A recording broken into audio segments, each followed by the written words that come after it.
géographie. Hein. Bien. Alors, le groupe d'apprentissage et de suivi des pratiques d'alimentation, de nourrisson et de jeunes enfants, c'est une approche communautaire dans le but de contribuer à la réduction de la malnutrition, surtout celle chronique. Il faut dire que nous avions mis en œuvre cette approche au niveau des districts sanitaires de Batié, dans 62 villages, et au niveau du district sanitaire de Kamti, dans 43 villages, dont le médecin-chef est ici avec nous. Et bien sûr, à part la Croix-Rouge burkinabé et Action contre la faim. Le secteur santé et nutrition. Alors, quel a été le contexte par rapport à la mise en œuvre de cette approche? Il faut noter que la dégradation de la situation nutritionnelle au regard des résultats de l'enquête SMART 2017 était un point à prendre en compte. Et également, la région du sud-ouest se trouve dans le pays, la 4e région où il y a plus de cas. Et également, le taux masse à 2,4 avec une malnutrition chronique dans cette région à 34,2 selon toujours les résultats de l'enquête SMART en 2017. Et un seuil d'alerte et d'urgence a été observé, surtout au niveau d'une des zones des districts de plus de 10% selon l'OMS. Et l'enquête SLIC que nous avions réalisée au niveau de la Croix-Rouge en novembre 2017 montrait vraiment une couverture modérée en termes de péciments, donc inférieure à 70% dans les districts suscités. Alors, l'objectif par rapport à, bien sûr, à cette expérience, c'est de contribuer à la réduction de la sous-nutrition par la promotion de ces bonnes pratiques d'alimentation du nourrisson et du jeune enfant. Bien, comment mettre en œuvre cette approche?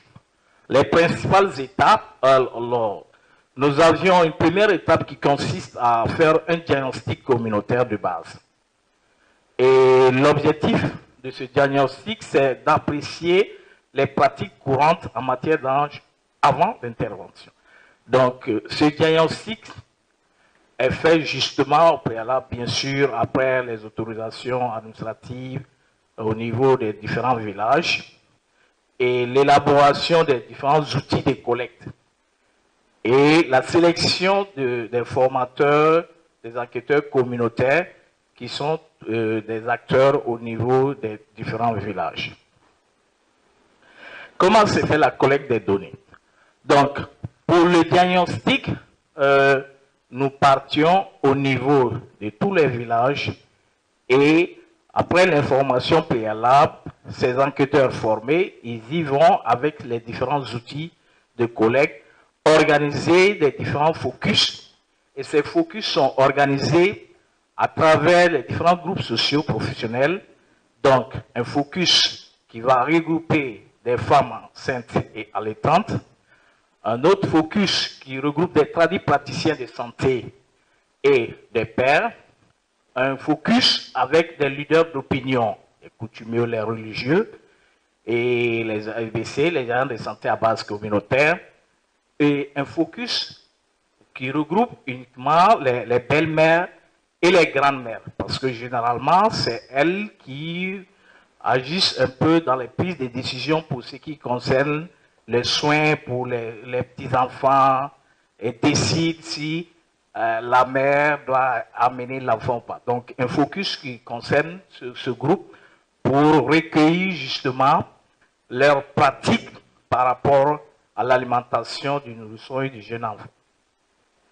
Donc, au regard, à l'issue de la collecte d'informations avec ces outils et auprès de ces focus, parce que c'est vraiment ouvert, lorsque il y a un questionnaire qui est posé et c'est aux membres des différents focus, ils s'expriment pour pouvoir dire qu'ils font comme pratique au niveau de chaque village.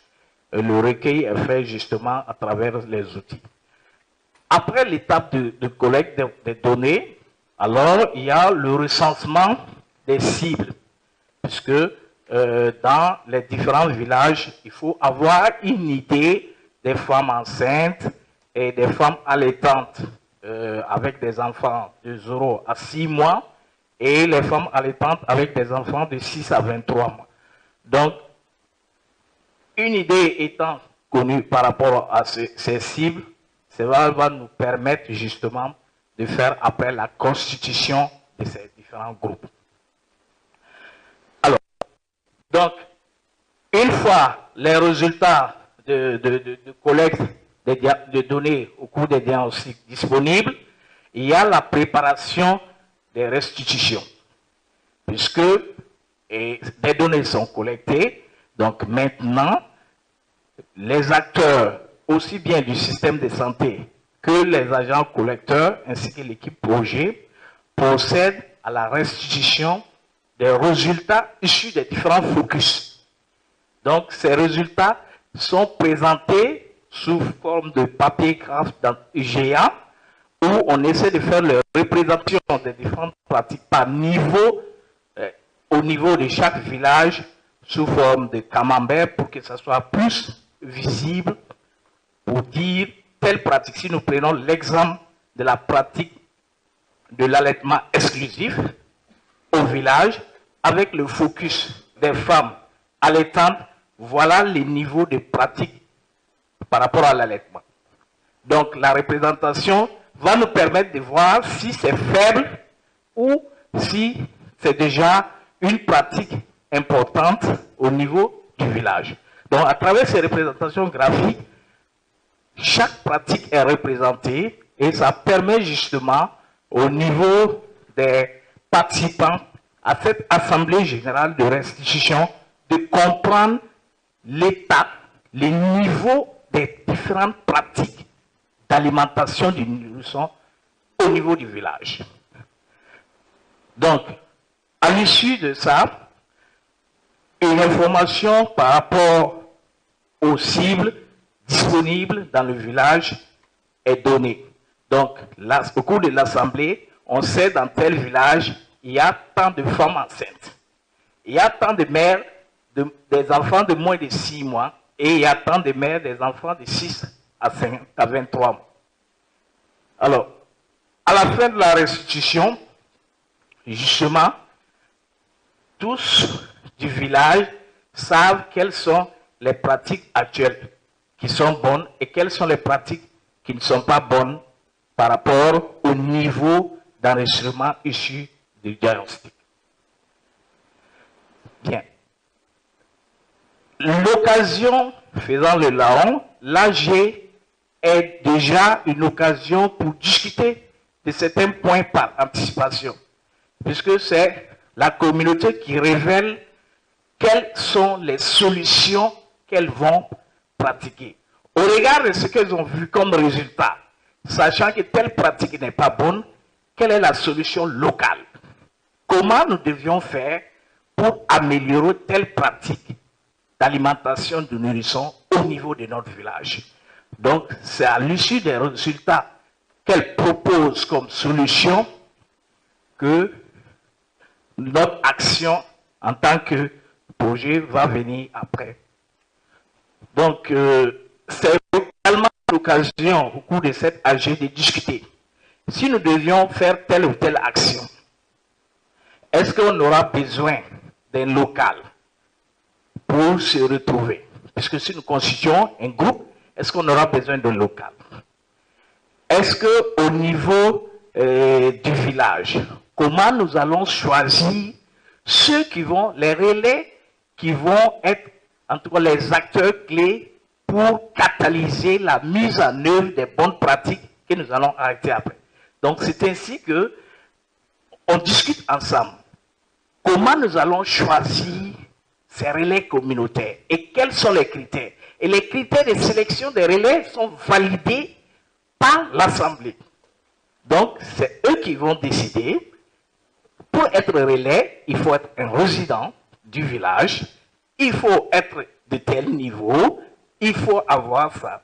Donc les critères étant ainsi discutés et validés, cela va faciliter la désignation des relais communautaires, bien sûr, en respectant le quota genre par village. Un homme, une femme. Donc, l'idée de partager également les informations avec des personnes ressources volontaires. Pourquoi des personnes ressources volontaires?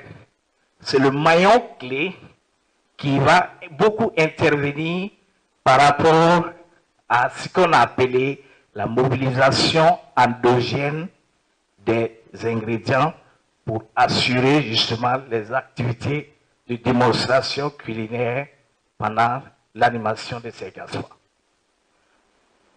Bien, donc après tout cela, ça permet de voir comment il faut procéder au démarrage des activités proprement dites. Donc, cette stratégie de démarrage prendra en compte toutes les informations collectées et analysées auparavant pour avoir une idée exacte par rapport au groupe disponible, par rapport au nombre de GASPA. Parce que le GASPA ne doit pas dépasser 15 personnes. Donc, si on retrouve dans un village 25 femmes enceintes, c'est qu'il faut constituer 2 GASPA dans ce village pour ce qui concerne les femmes enceintes. Alors, la deuxième étape, c'est la formation. Donc, après tout ce diagnostic, nous passons à la formation des relais communautaires, des AVC et des personnes ressources par rapport au paquet intégré des services d'âge au niveau communautaire. Donc, cette formation théorique terminée, chaque relais communautaire qui a été désigné partira avec les kits nécessaires pour l'animation au niveau de son village. Et la troisième, c'est la mobilisation endogène des denrées. Donc, tout le nécessaire pour pouvoir assurer les démonstrations culinaires pendant les séances d'animation. Les GASPA étant constitués, c'est l'étape 4, l'animation de ces GASPA, suivi des dialogues communautaires qui sont réalisés par les personnes ressources volontaires, qui voient un peu toutes les stratégies de mobilisation, de stockage et de suivi des denrées rassemblées. La cinquième, c'est la supervision des acteurs, le monitoring et bien sûr la capitalisation avec les acteurs projets et du système qui sont impliqués. Bien. Alors, par rapport à la dimension genre, comme je le disais, puisque dans la mise en œuvre, l'implication, elle est là au regard de la constitution même des différents groupes. Donc, le genre est pris en compte. Les AEBC sont des par village. Et au niveau des GASPA, vous voyez que les GASPA, c'est uniquement constitué de femmes. Les hommes sont de l'autre côté pour les PRV, pour la mobilisation avec les grandes-mères. Alors, la responsabilisation de la communauté, c'est une valeur ajoutée, puisque du début jusqu'à la fin du processus, c'est elle qui dicte comment elle va procéder.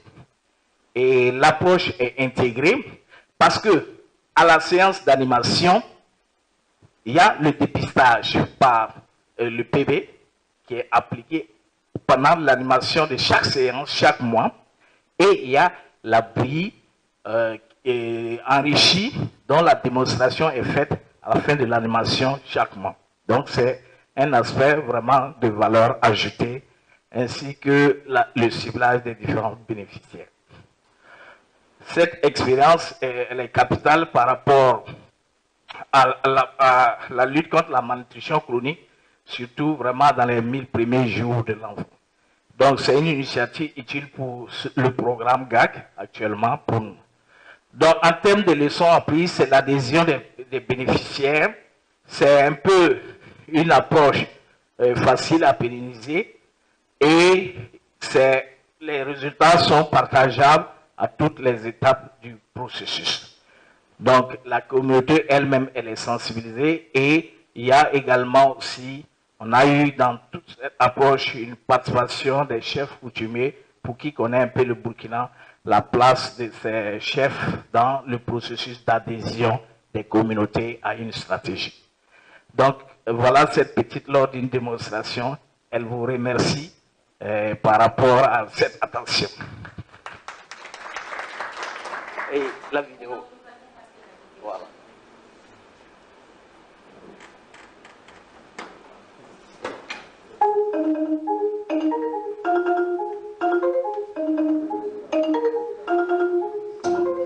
C'est le rythme local.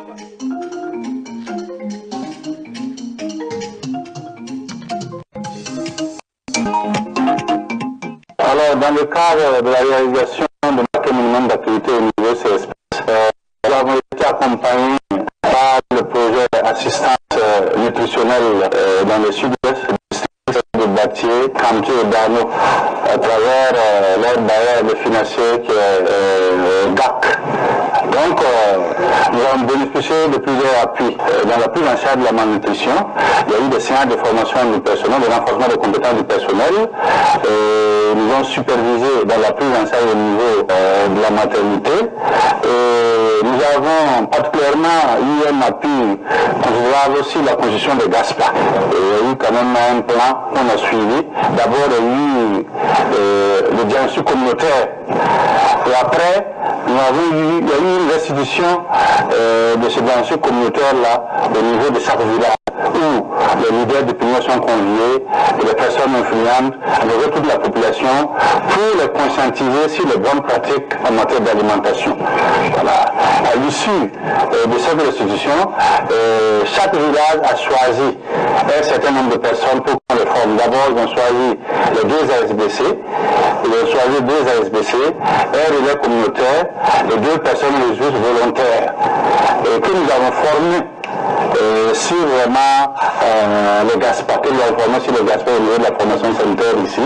Et après la formation, ils ont procédé, ces personnes-là qu'on a formées ont procédé vraiment au recensement des bénéficiaires dans le village, à savoir les femmes enceintes, les mères d'enfants, les mères allaitantes des enfants de 0 à 6 mois, les mères allaitantes des enfants de 6 à 23 mois. Voilà. Après ce recensement, ils ont bénéficié des outils pour la mise en œuvre de GASPA dans le village, pour les séances d'animation de GASPA. Aussi, après l'animation des séances de GASPA, ils font des démonstrations culinaires sur le bouilli enrichi. Voilà. Donc, après ça, il y a aussi la mesure du périmètre brachial des enfants pour voir si les enfants ne sont pas malnutris. Il faut dire qu'avant même les séances d'animation, il y a aussi un plan au niveau de la collecte de vivres, puisque dans chaque village, ils doivent collecter des vivres pour la démonstration culinaire de bouilli enrichi.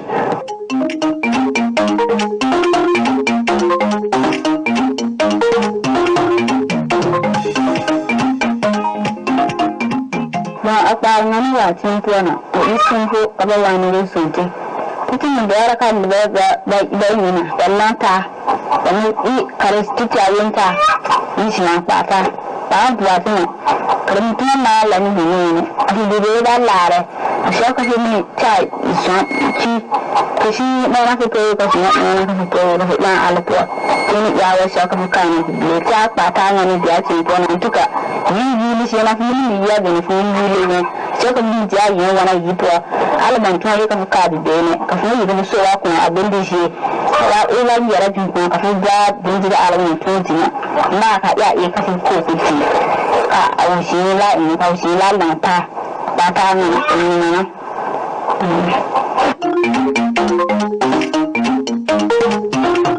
GASPA zingwa sakan da tantitan sai na takdira nan tira fa fannin yalma nan samun fi'aure da soma la da ke goberan da biga teri safa kan samun fi'a dan ti soma ti kan ala sin bi rata qabu kan sai na shi di kan ke kun da ni safan de la di ala sin la so tanga ti da teri dai da san teri da biga prokton kaw ani يعني بها فتاة لكن اللي بيهتم لعصوان Hazard quando un po' di bisogna fare un tafana, un fare di tenere di gamba, facciamo un manto con le miti lì che pampagna.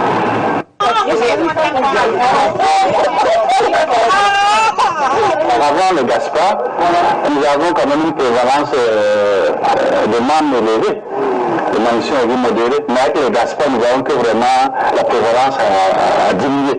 Nous avons aussi le nombre élevé de maladies diabétiques au niveau des enfants, mais au sein vraiment des groupes de Gaspard, là, nous avons vraiment une baisse de ces maladies. Donc cela montre vraiment que l'impact est vraiment dans l'amélioration de l'état de santé des enfants. Alors je fais vraiment un plaidoyer au niveau du projet pour qu'ils nous accompagnent toujours. Avec les bénéfices que nous avons déjà, nous demandons vraiment à ce qu'on fasse une extension dans les autres villages.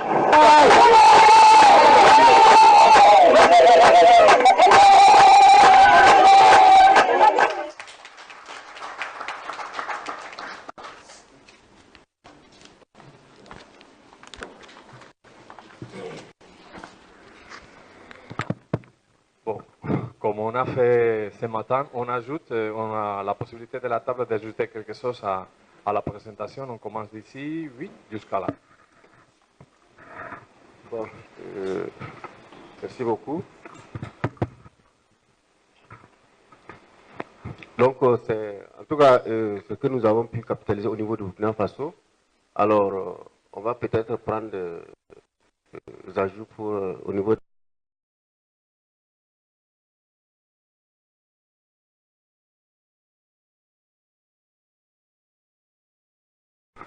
Ok, merci. ACR Burkina.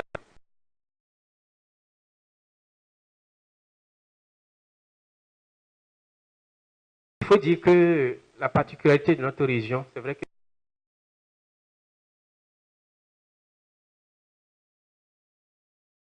Faso, mais paradoxalement, on retrouve des cas de malnutrition, ce qui est incompréhensible.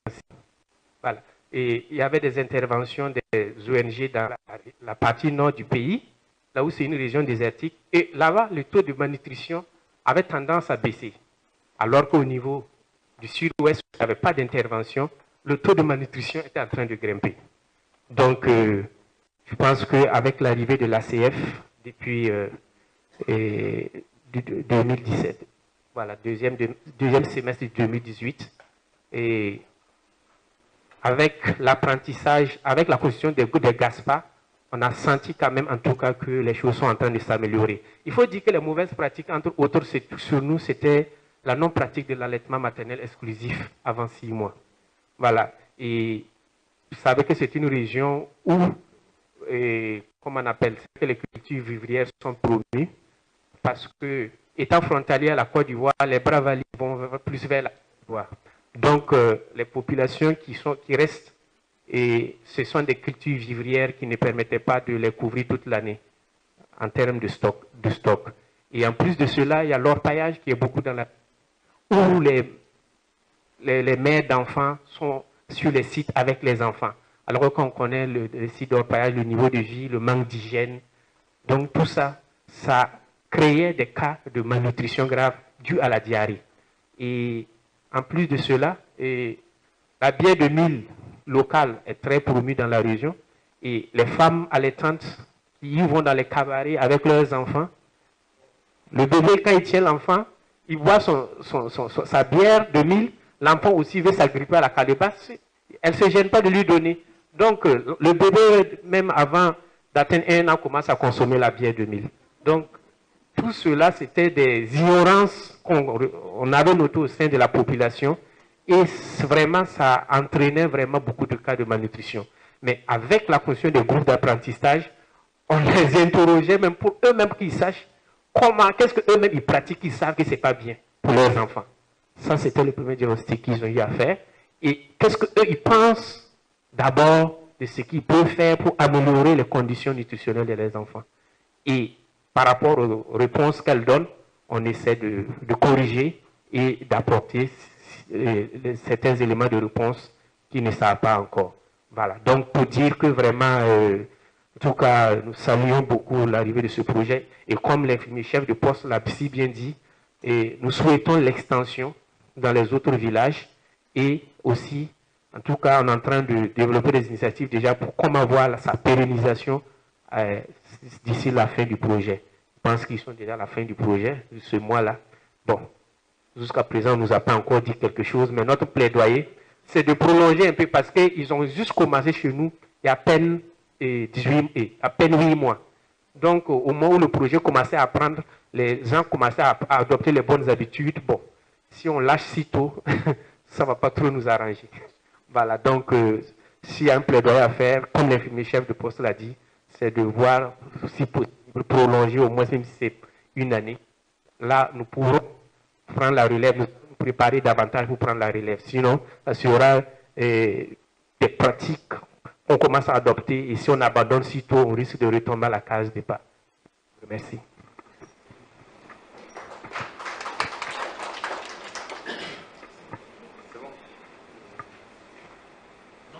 D'accord. Alors, ils sont déjà dit. Il attend la question, non? Voilà. Il y a une question, 2 questions, 3. Ouais, on va là. Bah, on commence là parce que lui n'a pas parlé encore. Ok, merci bien à l'équipe du Burkina. Moi, c'est Suleiman Badeni du Tchad. Bon, moi, peut-être c'est avoir un peu plus de précision, parce que vous verrez par la suite, on est en train également de mettre en place les GASPA au niveau du Tchad. Donc, c'est avoir plus de précision par rapport à l'animation de ces groupes d'apprentissage. Vous avez parlé des relais communautaires. Je ne sais pas quel est le rôle exact de ces relais dans l'animation de ces groupes d'apprentissage. Le deuxième point concerne la collecte des denrées, des vivres pour les démonstrations culinaires.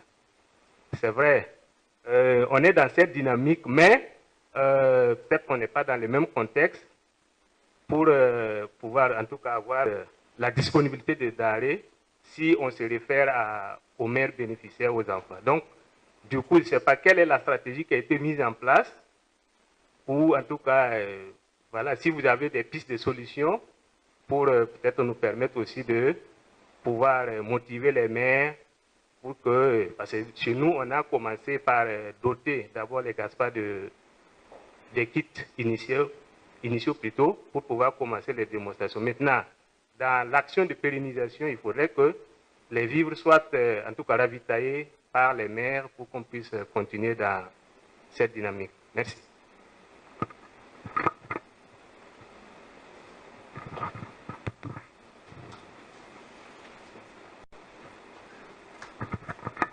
Merci beaucoup. Moi, je vais juste revenir un peu sur la motivation des relais communautaires.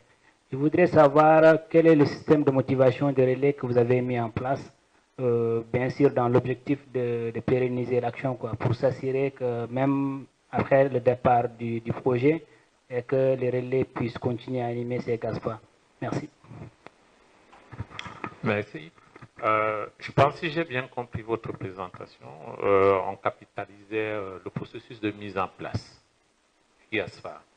Parce qu'au-delà de cela, ce que je trouve très positif, c'est le fait de faire un diagnostic communautaire adapté, c'est-à-dire on sort des messages génériques de l'ange, donc on adapte le diagnostic, on trouve des vrais comportements et les solutions localement, ce qui peut être déjà un début du processus de changement de comportement. Donc, on agit vraiment sur le problème localement. Je pense au niveau du processus, c'est bien, mais est-ce que le temps qu'on a pu avoir pouvait nous permettre vraiment de tirer des leçons par rapport au changement de comportement? Parce que là, nous mettons en place une stratégie de communication de proximité à l'aide de certains groupes. C'est-à-dire, on ne veut pas seulement s'arrêter au niveau de la connaissance ou du changement d'attitude, mais nous voulons changer la pratique.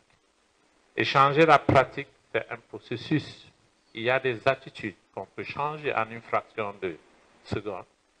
Il y a des comportements, surtout quand ces comportements sont répétitifs, ça doit prendre du temps pour être changé. Donc, je ne sais pas si, au-delà du diagnostic, à la fin, il a pu y avoir une évaluation pour voir comment se passait le processus du changement de comportement. Quel était le point clé dans ce processus de changement? Qu'est-ce qui provoquait vraiment le changement de comportement? Je ne sais pas si à la fin, il y a eu cette analyse. Donc, comme deuxième question, vous avez ciblé les femmes, c'est très bien. Ce sont les femmes, on va améliorer, changer les attitudes. Mais j'étais un peu étonné qu'on dise que les hommes se contentaient uniquement à la collecte des vivres. Et nous savons dans les sociétés africaines que les hommes détiennent toujours le pouvoir d'achat, du ménage. Si l'homme n'est pas sensibilisé, et on a vu dans la plupart des projets de nutrition, on a toujours ciblé la femme, on oublie l'homme. Si on n'arrive pas aussi à convaincre l'homme, comment est-ce qu'on peut provoquer le changement de comportement ou l'entourage des femmes qui sont impliquées dans le processus? Mais voilà.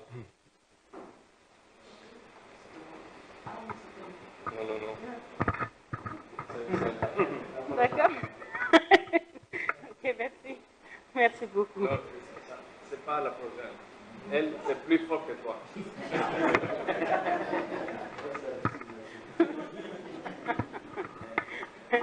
Ok, merci. Merci beaucoup à l'équipe de Burkina pour ce fameux film sur l'approche GASPA et puis la démonstration culinaire aussi. Mais juste, j'ai une petite question par rapport aux recettes de démonstration culinaire. Est-ce que vous avez eu à faire une validation de recettes en tenant compte de l'accessibilité, de la disponibilité des denrées et aussi de la variation saisonnière au niveau local? Ça, c'est ma première question. Deuxième question, est-ce qu'il y a d'autres recettes aussi, vraiment en dehors même de la bouillie enrichie, et vous avez l'habitude aussi à faire la diversification avec les mamans? Voilà. Donc, merci beaucoup. Merci. Voilà, donc, moi, ma préoccupation, je remercie d'abord l'équipe du Burkina. Voilà, donc je remercie aussi les deux prédécesseurs, Madame et puis Alain. Voilà, ma question s'inscrit un peu dans la suite de leurs questions, mais moi, je vais être plus précis. Et je voudrais demander, au niveau du diagnostic communautaire que vous avez fait, est-ce que vous avez identifié des objectifs, par exemple, comportementaux que vous visez à la fin, par exemple, des GASPA? Parce que ça vise un peu à changer les comportements. Est-ce que vous avez fixé des niveaux? Voilà. Et la deuxième question, c'est de savoir, est-ce qu'au cours de cette même diagnostic, est-ce que vous vous êtes intéressé un peu aux pratiques culinaires de la zone? Parce que c'est sur la base de ces pratiques culinaires que vous allez concevoir un cahier de recettes avec justement la variante saisonnière, et maintenant que vous allez mettre à la disposition des GASPA pour que justement ils puissent travailler. Merci. Ouais, oui, ça a été rapide et j'espère que les questions sont rapides. Seulement pour vous dire que si on prend la littérature des solutions pour la nutrition, pour les problèmes de la malnutrition, ces solutions, ça devient déjà des années. Ça veut dire que ce n'est pas quelque chose de nouvel. Voilà. Justement, les petits ou les grandes choses, à mon avis, c'est que vous avez laissé parler à la communauté d'une manière plus cohérente, en train de cibler les objectifs, en train de bien regarder qu'est-ce qu'ils sont en train d'exprimer comme besoin. Peut-être c'est ça un peu les questions, non? Parce qu'on renouvelle des fois, on les met les noms Gaspard, on les met les noms les Maman Lumière, on les met les noms différents, non, mais à la fin, c'est la même histoire.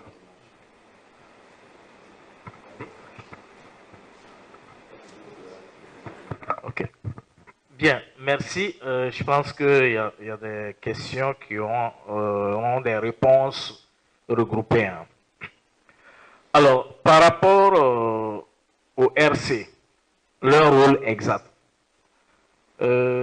Si vous aviez vu un peu dans les détails, à la formation par rapport au PISA de ces personnes formées, chacun a un rôle bien déterminé. Alors, le RC désigné, c'est vraiment l'animateur principal de ces GASPA.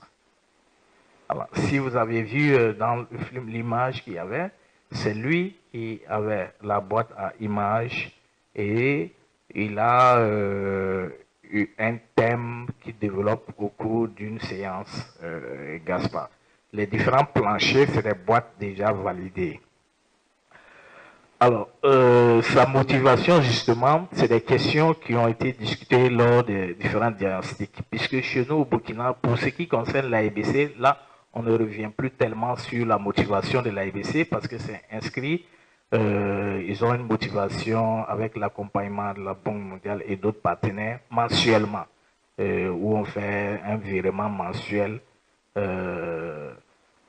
à travers des comptes de mobile téléphoniques. Ça, mais c'est le relais communautaire et les autres dont les sources de motivation et les modes de motivation sont discutés lors du diagnostic.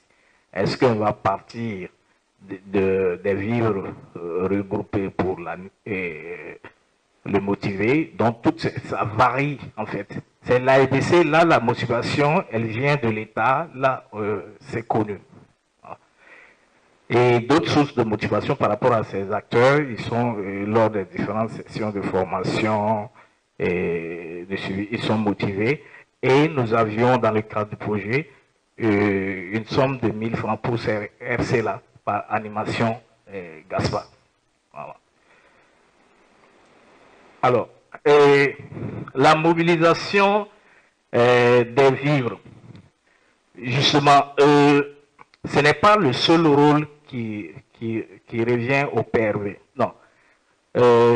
Comme on me précède dans le temps, sinon le dialogue communautaire, les deux personnes ressources volontaires qui sont formées, eux, justement, leur rôle, c'est de pouvoir tenir des dialogues communautaires avec les autres personnes ressources du village, les leaders.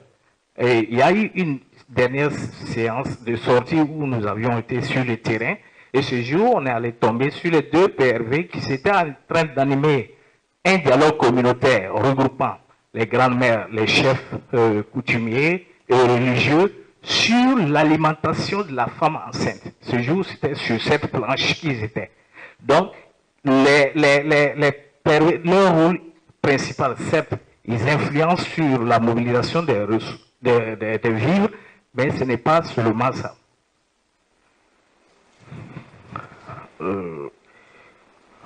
Alors, le temps, oui, par rapport à la mise en place. Alors, ce qu'il faut dire, avant la mise en place, nous avions fait certes une enquête CAP initiale et actuellement l'enquête CAP finale en train de se dérouler. Donc, c'est à l'issue de ça qu'on pourra peut-être avoir plus d'informations. Mais je suis d'accord avec vous, c'est pas tout de suite en une année qu'on pourrait aller vraiment pour dire voilà les pratiques ont changé à tel niveau. Non, ça, on est tous d'accord là-dessus.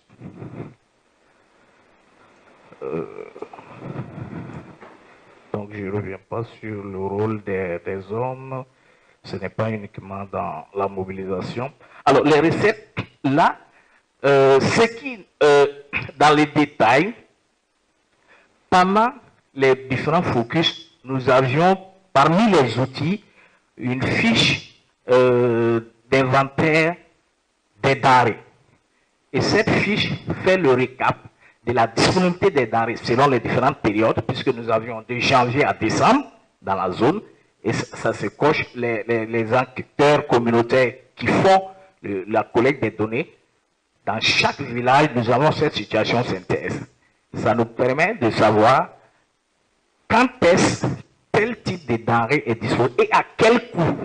Parce qu'il y a des colonnes de coûts par rapport à chaque type de denrée que nous avions sur cette fiche. Donc, et comment récolter l'information des prix. Au cours du focus, chaque membre de focus est libre de dire telle céréale. Les ignames, par exemple, qui sont dans la zone, ils nous disent quand les ignames sont disponibles et à quel prix. L'enquêteur communautaire qui a réalisé le focus et au retour peut s'arrêter sur le marché de la localité pour demander. Donc, on a deux sources pour ce qui concerne les prix des denrées. Donc, c'est des informations qui nous ont permis d'arrêter, en fait, les différents types de bruit. Et dans les outils dotés, nous avions un registre qui fait le point des types de bruit enrichis que nous pouvons faire pendant tel type de la saison en fonction de la disponibilité des différents ingrédients. Et ces outils font partie de ce qu'on a appelé les outils hanches que nous avions donnés au niveau de chaque village, qui a constitué les kits d'anges. Donc, elles choisissent, à la fin de la séance d'animation d'aujourd'hui, elles choisissent, avant de lever la séance, on dit, le mois prochain, voilà, nous allions faire tel type de bruit. Et c'est comme ça. C'est elles qui décident du type. Parce qu'elles savent quels sont les ingrédients qu'elles ont en stock, en fait, et par rapport aux différentes périodes.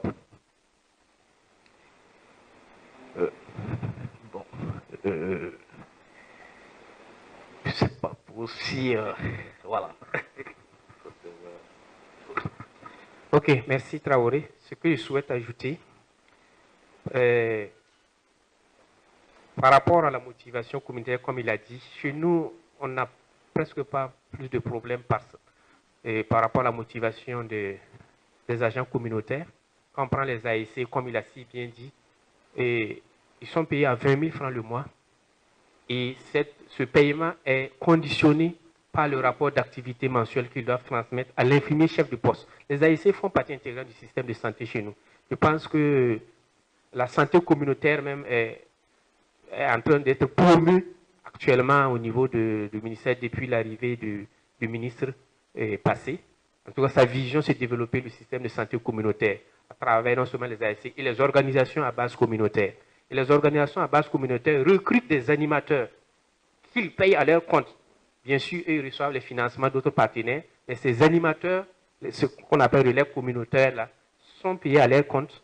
Et aussi, ils ont un paquet minimum d'activités décrites qu'ils doivent effectuer chaque mois et transmettre des rapports. Même chose que les ASBC, hormis même la malnutrition, ils ont un paquet minimum d'activités sur lesquelles ils ont été formés et qu'ils doivent mener sur le terrain et transmettre mensuellement de rapports à l'infirmier chef de poste qui le fait remonter jusqu'au niveau central. Et c'est par ce rapport qu'ils sont payés.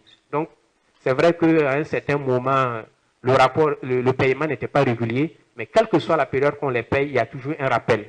Récemment, je vois qu'il y a des ASC qui ont eu un rappel de 10 mois, du coup, dans leur compte, c'est très motivant. Et lorsqu'un ASC n'est pas motivé, ne fait pas son travail, et quand il sent qu'on peut le remplacer à tout moment par quelqu'un d'autre, bon, il s'y met rapidement à la tâche. Voilà.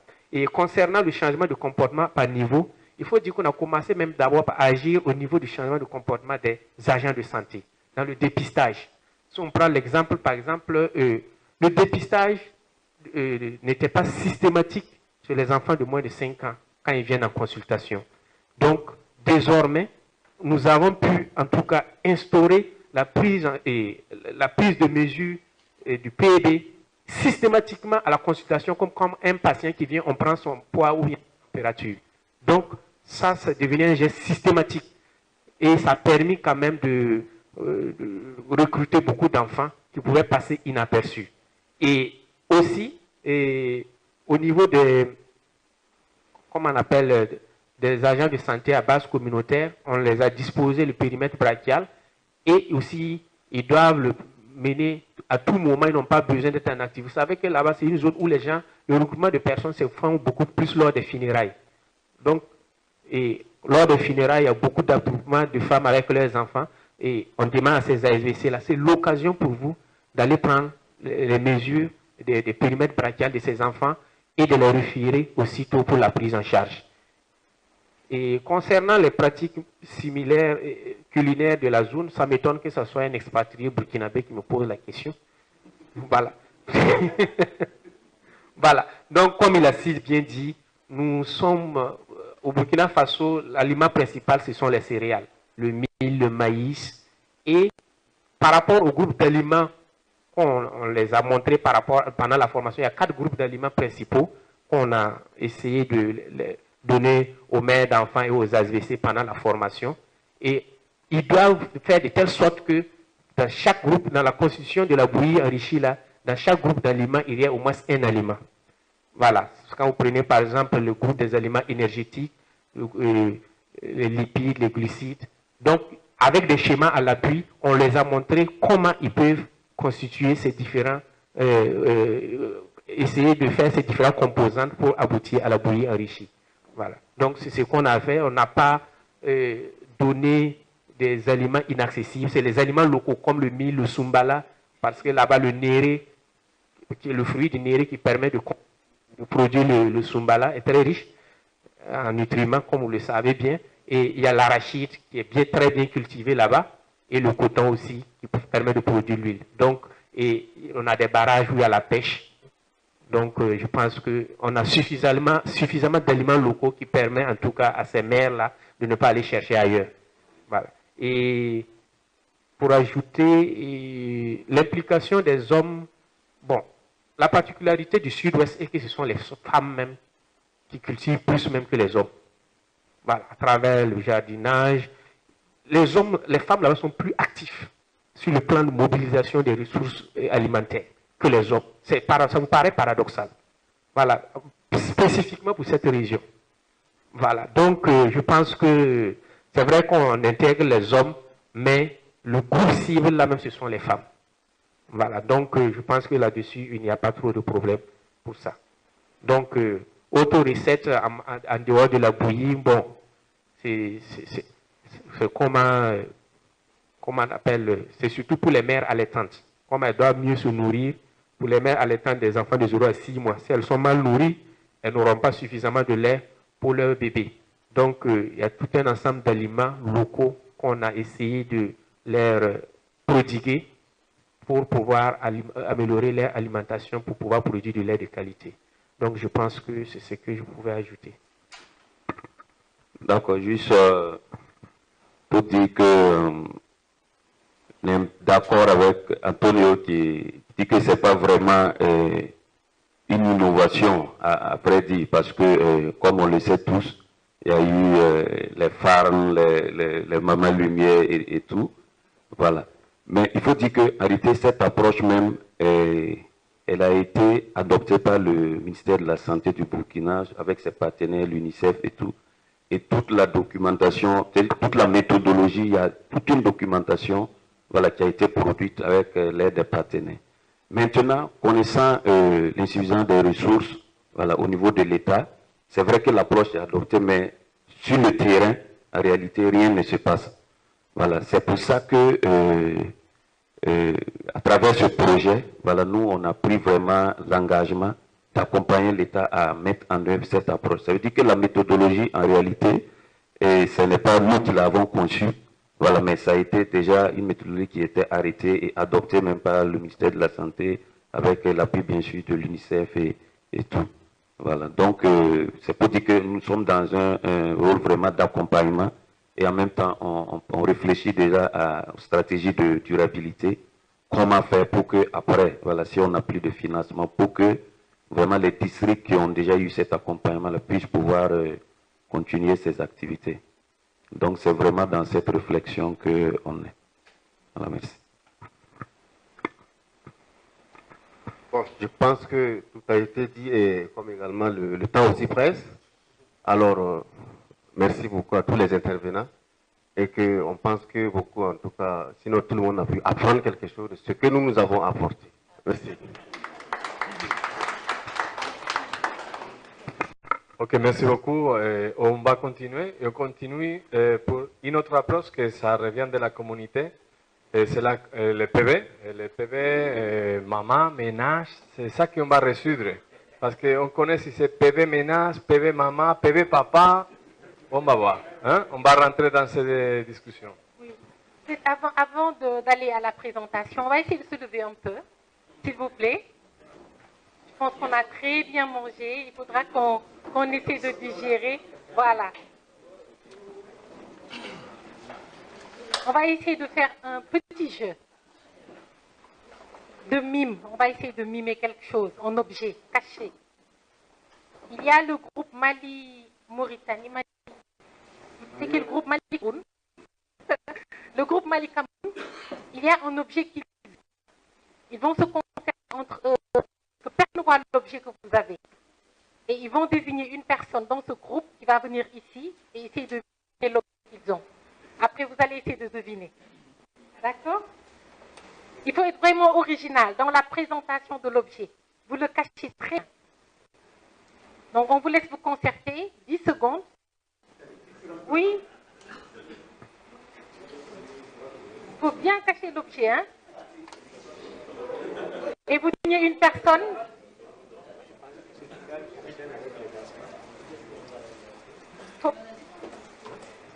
Hein? Oui. Non, j'ai déjà remis l'objet. Non, il faut bien le cacher. Personne ne doit voir. Voilà. Voilà. Ceci va venir nous donner l'objet. Et maintenant, les autres, vous allez essayer de deviner c'est quoi. C'est les autres qui doivent deviner. Pas les membres du groupe, juste les autres. Ceci, venez par là.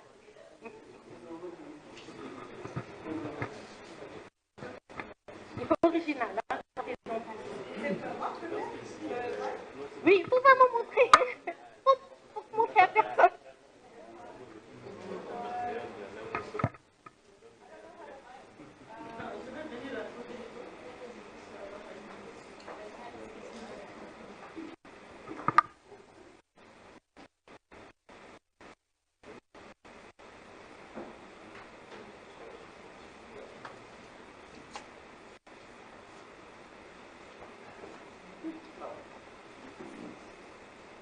Essayez de deviner. Encore. Un chargeur.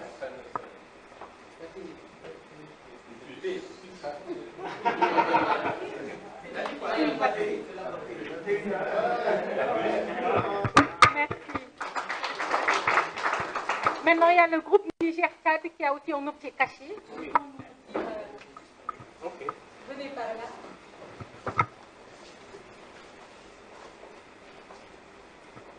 Vous mimez, vous allez parler. Non, mimez.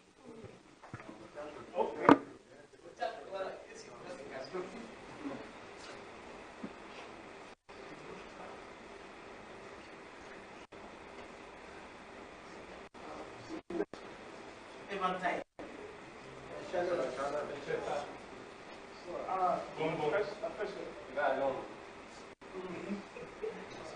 La climatisation. Non, c'est la chaleur. Parapluie. La pluie. Le soleil. La chaleur.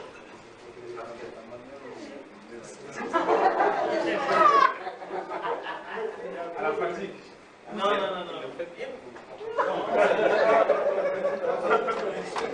Une chaise. Le soleil. La pluie. C'est un objet. Un objet. Le téléphone. Je ne dis pas encore. C'est un abri. Ouais, j'ai fait ça. C'est un abri. Non, la maison. La chambre. Une barre.